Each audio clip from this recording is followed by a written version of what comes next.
बच्चों आज class 9th का हम एक इम्पोर्टेंट चैप्टर बायोलॉजी का पढ़ने जा रहे हैं, the fundamental unit of life.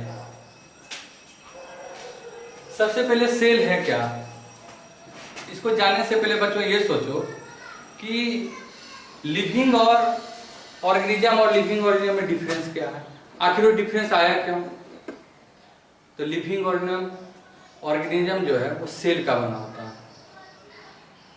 तो cell it is the fundamental structural and functional unit of all living organism. जितने भी लिविंग ऑर्गेनिज्म हैं उसका फंडामेंटल स्ट्रक्चरल फंक्शनल यूनिट कौन है? Cell. All organism are composed of cell. जितने भी organism हैं वो किससे बने होते हैं? सेल से बने होते हैं। Some are composed of single cell. कुछ ऑर्गेनिज्म जो है एक सेल से बने होते हैं, सिंगल सेल से बने होते हैं, जिसको हम क्या बोलते हैं? Unicellular organism. जो एक सेल से बनेंगे उसको क्या बोलेंगे? उस ऑर्गेनिज्म को यूनिसेलुलर ऑर्गेनिज्म। जो बहुत सारे सेल से बनेंगे, मेनी सेल से बनेंगे, उसको क्या बोलेंगे? Multicellular organism. यूनिसेलुलर ऑर्गेनिज्म का एग्जांपल अमीबा।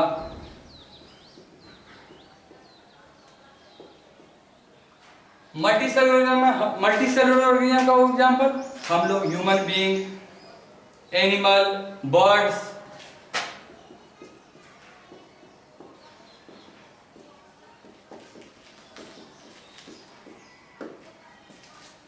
तो बच्चों क्या हम सीखे कि सेल जो है fundamental structural and functional unit of all living organism है। जितने भी लिविंग ऑर्गेनिज्म किससे बने होते हैं? सेल से। सेल से टिश्यू, टिश्यू से ग्रुप ऑफ सेल को टिश्यू, और टिश्यू से क्या बनते हैं? ऑर्गन। ऑर्गन से ऑर्गन सिस्टम बनता है, और ऑर्गन सिस्टम से क्या बनता है? Individual organism.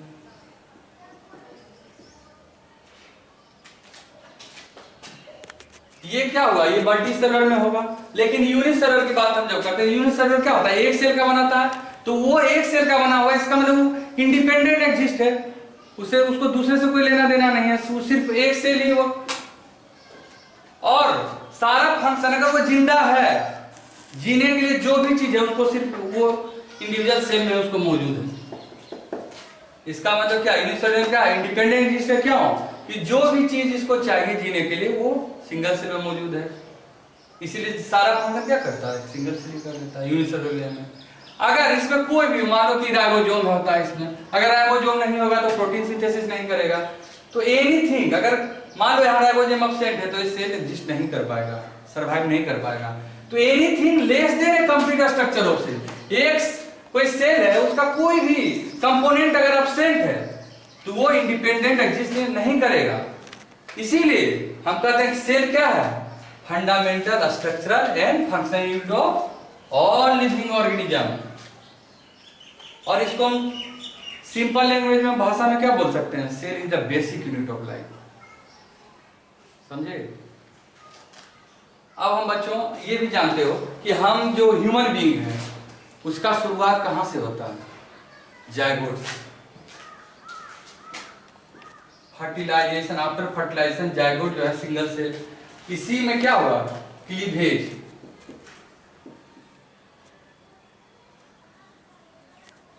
सेल क्या? जायगोट लगातार डिवीजन करके millions and millions of cell बनाता है, जिसको क्या बोलते हैं? मल्टीसेलुलर। तो हम लोग क्या है? मल्टीसेलुलर हैं। अब हम बात करते हैं डिस्कवरी ऑफ सेल। तो सेल का डिस्कवरी कौन किया था?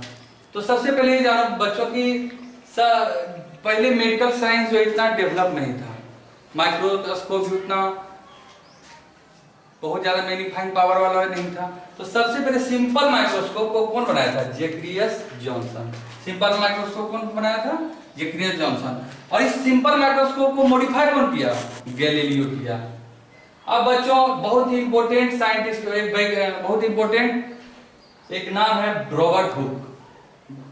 एक सेल चैप्टर पढ़े और रॉबर्ट हुक के बारे में चर्चा नहीं करें तो एक बहुत बड़ी नाइंसाफी होगी। तो Robert Hooke develop a new microscope. Robert Hooke क्या डेवलप किया? एक new microscope in study internal structure of many plant. बहुत सारे प्लांट का वो इंटरनल स्ट्रक्चर को स्टडी किया और उन्होंने एक बुक लिखा माइक्रोग्राफिया। रॉबर्ट हुक, ये याद रखना कि रॉबर्ट हुक कौन बुक लिखा, माइक्रोग्राफिया। और यही बुक में, माइक्रोग्राफिया बुक में इन्होंने सेल का जिक्र किया और उन्होंने ऑब्जर्व किया स्लाइस ऑफ कॉर्क को लिया।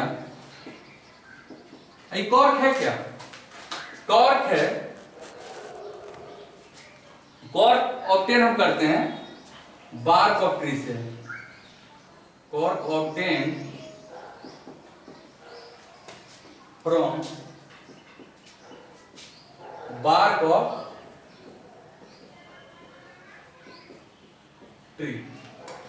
तो he observe slice of cork and found, और इन्होंने देखा स्लाइस ऑफ कॉर्क को, जब इन्होंने देखा ऑब्जर्व किया तो ये मधुमक्खी के छत्तों की तरह नजर आया, हनी कॉम लाइक स्ट्रक्चर।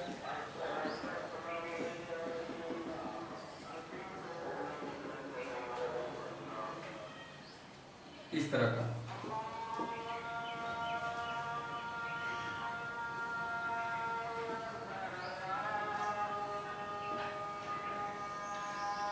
मधुमक्खी के छत्तों की तरह नजर आया। तो ये क्या हुआ, सेल कर रहा है। तो सेल को हम लैटिन वर्ड में, सेल एक लैटिन वर्ड है जिसको क्या, जिसका मतलब क्या होता है, लिटिल रूम।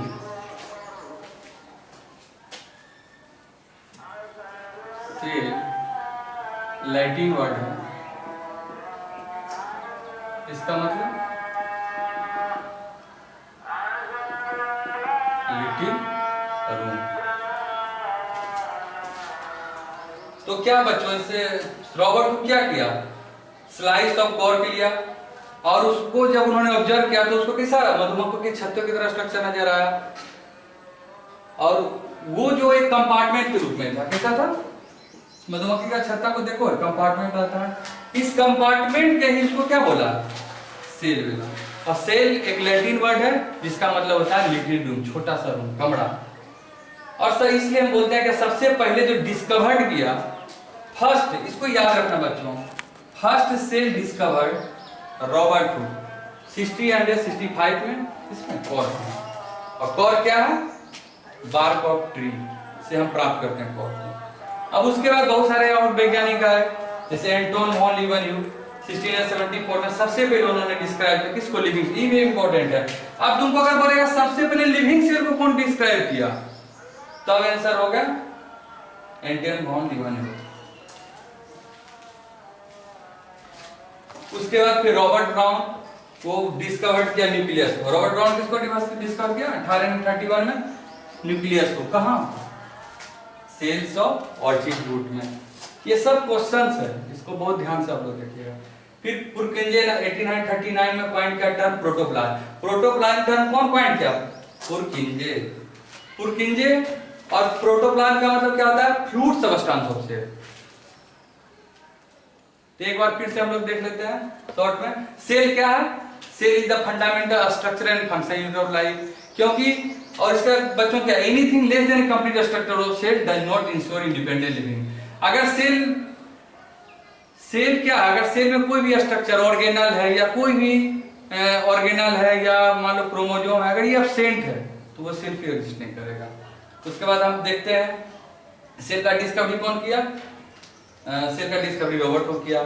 तो उन्होंने देखा, ऑब्जर्व किया स्लाइस ऑफ कॉर्क को, उसमें उसको हनी भी स्ट्रक्चर दिखाई दिया मधुमक्खी छत्ते की तरह, उसको क्या बोला है, कंपार्टमेंट को, उसको सेल बोला। फिर लीवनहुक, उन्होंने ये ध्यान रखना, लीवनहुक जो है सबसे पहले डिस्क्राइब किया लिविंग सेल के बारे में, क्योंकि ये कॉर्क जो है डेड सेल होता है। उसके बाद रॉबर्ट ब्राउन जो डिस्कवर्ड किया बाद में जाके न्यूक्लियस, इसमें ऑर्चिड ट्री रूट में। फिर पुरकिंजे 1839 में पॉइंट टर्म किया प्रोटोप्लाज्म। और प्रोटोप्लाज्म का मतलब क्या होता है, फ्लूइड सबस्टेंस ऑफ सेल। इसका स्क्रीनशॉट ले लो और इसको ज़्यादा से ज़्यादा शेयर करो कि ज़्यादा से ज़्यादा स्टूडेंट को फायदा पहुंच सके। और नेक्स्ट लेक्चर में हम लोग सेल थ्योरी पढ़ेंगे।